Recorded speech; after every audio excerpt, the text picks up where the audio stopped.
Bonjour mes chers amis, les habitués de la chaîne de télévision vidéo La Voix de la Vérité, de Médecins du Monde, médecin 2 avec un chiffré au milieu de Médecins du Monde. Alors, nous attaquons aujourd'hui le 12e chapitre du petit livre rouge de Mao Tse-tung, le travail politique, le 12e chapitre. Donc, comme promis, nous voyons là la photo de Mao Tse-tung. Et bon, là, c'est moi qui va avoir le plaisir de vous lire ce chapitre. Et nous attaquons. Vive la République populaire de Chine. Le travail politique dans l'armée fut institué pendant la première guerre civile révolutionnaire de 1924 à 1927.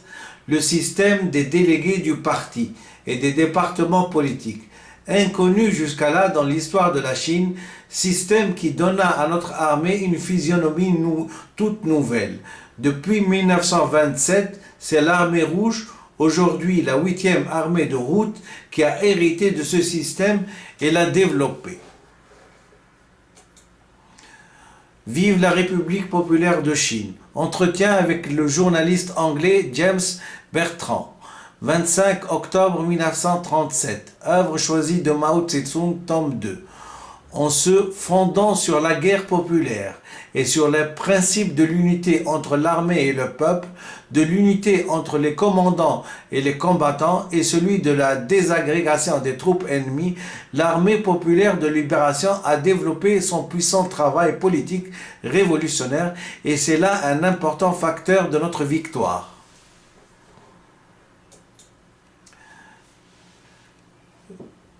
Vive la République populaire de Chine. La situation actuelle et nos tâches. 25 décembre 1947, œuvre choisie de Mao Tse-tung, tome 4. Cette armée a créé un système de travail politique indispensable à la guerre populaire et qui vise à promouvoir la cohésion entre ses rangs, l'union avec les troupes amies et ainsi que l'union avec le peuple, à provoquer la désagrégation de l'armée ennemie et à s'assurer la victoire dans les combats. Du gouvernement de coalition du 24 avril 1940, œuvre choisie de Mao Tse-tung, tome 3. Le travail politique est vital pour toute notre activité dans le domaine économique. Il est particulièrement dans une période de transformation radicale du régime socio-économique. Vive la République populaire de Chine. Note sur l'article, une sérieuse leçon, 1955, l'essor du socialisme dans les campagnes chinoises.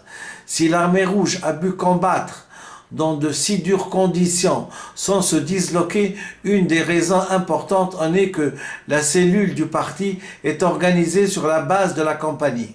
La lutte dans les monts Tsingkang, 25 novembre 1928, œuvre choisie de Mao Tse-tung, tome 1. Le travail politique de la 8e armée de route repose sur 3 principes fondamentaux. Premièrement, le principe de l'union des officiers et des soldats, qui implique l'abolition des pratiques féodales dans l'armée, l'interdiction des châtiments corporels et des injures, l'institution d'une discipline observée de façon consciente et la création d'un genre de vie où officiers et soldats partagent leur joie et leur peine, ce qui fait que l'armée est étroitement unie. Deuxièmement, le principe de l'union de l'armée et du peuple. Il implique que la discipline ne tolère pas la moindre atteinte aux intérêts des masses.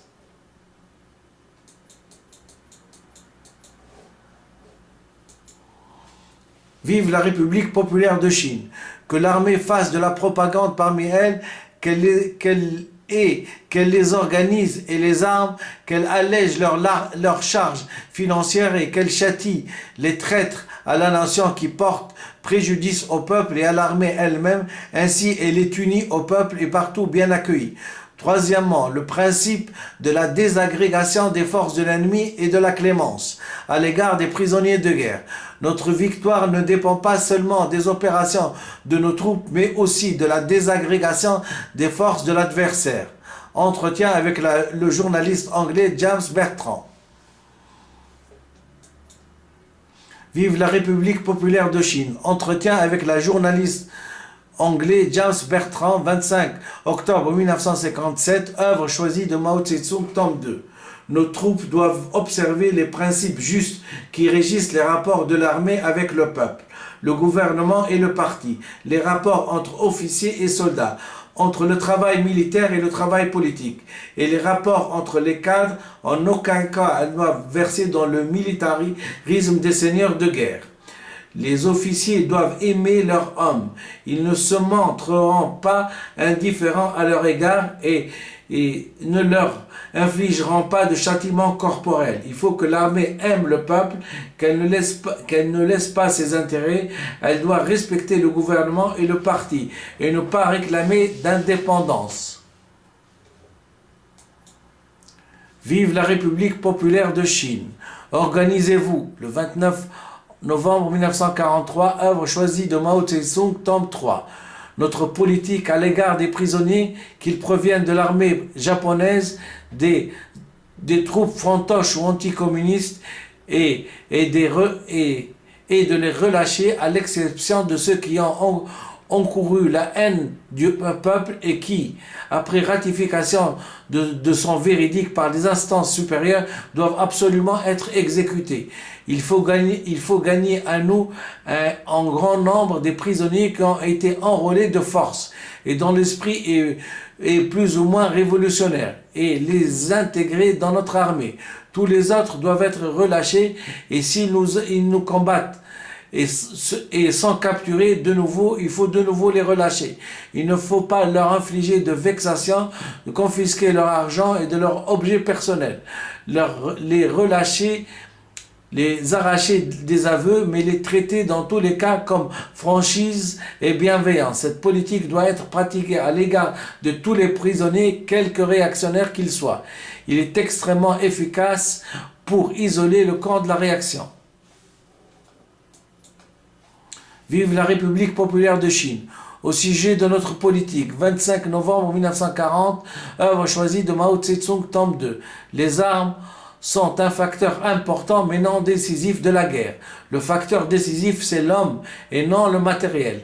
Les rapports entre les forces se déterminent non seulement par le rapport des puissances militaires et économiques, mais aussi par le rapport des ressources humaines et des forces morales. C'est l'homme qui dispose des forces militaires et économiques.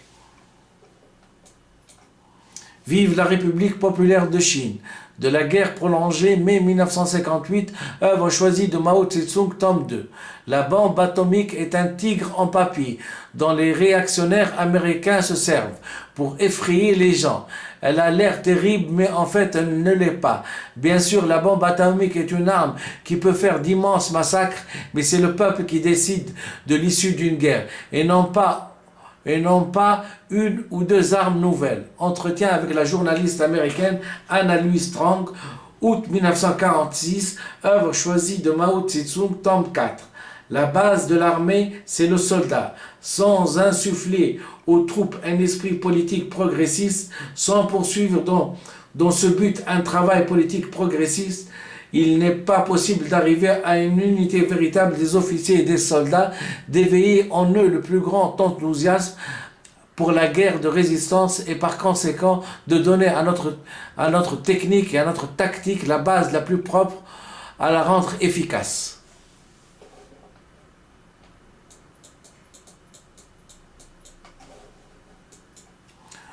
Vive la République populaire de Chine. Le point de vue purement militaire est largement répandu dans un certain nombre de camarades de l'armée rouge. Ces manifestations sont les suivantes. On met en opposition la politique et le militaire et on se refuse à reconnaître que celui-ci n'est que l'un des moyens pour accomplir les tâches politiques. Certains affirment même que si les choses vont bien sûr sur le plan militaire, elles vont forcément bien sûr sur le plan politique et elles vont mal sur le plan militaire. Elles ne peuvent aller bien loin sur le plan politique. C'est d'avancer encore plus loin et soutenir que le militaire commande le politique. Je répète, vive la République populaire de Chine. De la guerre prolongée, mai 1938, œuvre choisie de Mao Tse-tung, tome 2. Le point de vue purement militaire est largement répandu chez un certain nombre de camarades de l'armée rouge. Ces manifestations sont les suivantes. On met en opposition la politique et le militaire et on se refuse à reconnaître que celui-ci n'est que l'un des moyens pour accomplir les tâches politiques. Certains affirment même que si les choses vont bien sur le plan militaire, elles vont forcément bien sur le plan politique. Et si elles vont mal sur le plan militaire, elles ne peuvent aller bien sûr sur le plan politique. C'est s'avancer encore plus loin et soutenir que le militaire commande le politique. Vive la République populaire de Chine. L'élimination des conceptions erronées dans le parti, décembre 1929, œuvre choisie de Mao Tse-tung, tome 1. La tâche centrale est de prendre en main l'éducation idéologique si on veut unir toute la partie. Si on veut unir tout le parti en vue de ces grandes luttes politiques. Sinon, le parti ne pourra accomplir aucune des tâches politiques. Du gouvernement de coalition, 24 avril 1945, œuvre choisie de Mao Tse-tung, tome 3. Ces derniers temps, on a constaté un fléchissement dans le travail idéologique et politique parmi les étudiants et les intellectuels. Et certaines déviations sont apparues. Il en est qui pensent apparemment qu'ils n'ont pas besoin de se soucier de la politique, de l'avenir de leur pays et des idéaux de l'humanité. À leurs yeux, le marxisme aurait été à la mode un certain temps et ne le serait plus tellement maintenant. Étant donné cette situation, il est à présent nécessaire de renforcer notre travail idéologique et politique. Étudiants et intellectuels doivent s'appliquer à l'étude tout en travaillant à leur spécificité. Ils doivent faire des progrès sur le plan idéologique et sur le plan politique. Et pour cela, étudier le marxisme, les questions politiques et les questions et les problèmes d'actualité. Sans vue politique juste où on est comme sans âme. Tous les organismes et toutes les organisations doivent assurer la responsabilité du travail idéologique et politique. Cette tâche incombe au Parti communiste et à la Ligue de la jeunesse, aux organismes gouvernementaux directement intéressés, à plus forte raison aux directeurs et aux enseignants des établissements scolaires, de la juste solution des contradictions au sein du peuple. 27 février 1957.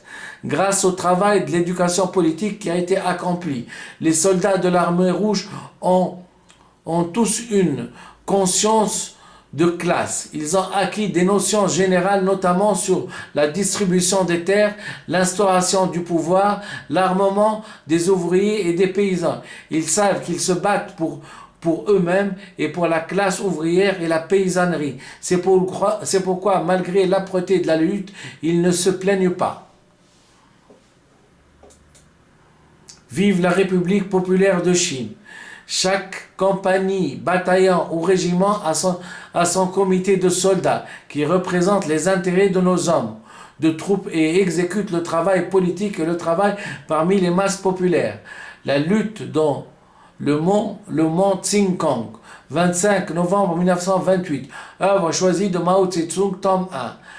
En conduisant correctement le mouvement de l'expression des griefs, dénonciation des souffrances infligées aux masses laborieuses par l'ancienne société et par les réactionnaires et les trois vérifications relatives à l'appartenance de classe, à l'accomplissement du travail et à la volonté de combat, on a développé considérablement la conscience politique des commandants et des combattants de toute l'armée dans leur lutte pour l'émancipation des masses laborieuses exploitées pour l'accomplissement de la réforme agraire dans tout le pays et pour l'anéantissement de l'ennemi de tout le peuple.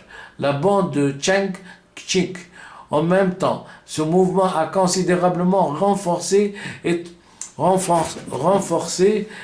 l'étroite cohésion de tous les commandants et combattants sous la direction du Parti communiste. Sur cette base, l'armée a assaini encore davantage ses rangs, elle a réaffirmé la discipline, donné essor à un mouvement de masse pour l'instruction militaire et continué à développer toute une direction judicieuse et en bon ordre en bon ordre sa démocratie politique.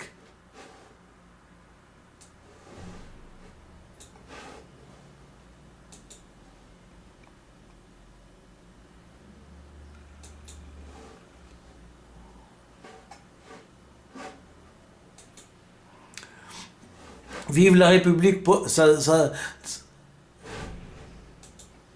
sa démographie politique, économique et militaire. Aussi l'armée est-elle aujourd'hui unie comme un seul homme, chacun apportant sa part d'idées et d'énergie. Elle ne craint aucun sacrifice, elle sait surmonter les difficultés matérielles et fait preuve d'intrépidité et d'héroïsme collectif dans la destruction de l'ennemi. Une telle armée sera invincible. Sur la grande victoire dans le Nord-Ouest et le mouvement d'éducation idéologique de type nouveau dans l'armée de libération. 4 mars 1948, œuvre choisie de Mao Tse-tung, tome 4. Ces derniers mois, on a utilisé dans presque toutes les unités de l'armée populaire de libération les intervalles entre les batailles pour entreprendre un vaste travail d'instruction et de consolidation. Ce travail a été mené selon la méthode démocratique et en même temps sous une bonne direction et dans un ordre parfait. Par là, on a stimulé l'ardeur révolutionnaire des commandants et des combattants en leur faisant comprendre clairement le but de la guerre. On a mis fin à certaines tendances idéologiques erronées et certains phénomènes fâcheux apparus dans l'armée. On a éduqué les cadres et les soldats et fortement accru la capacité combative de l'armée. Nous devons continuer à développer ce mouvement d'éducation idéologique dans l'armée, mouvement démocratique de masse d'un type nouveau.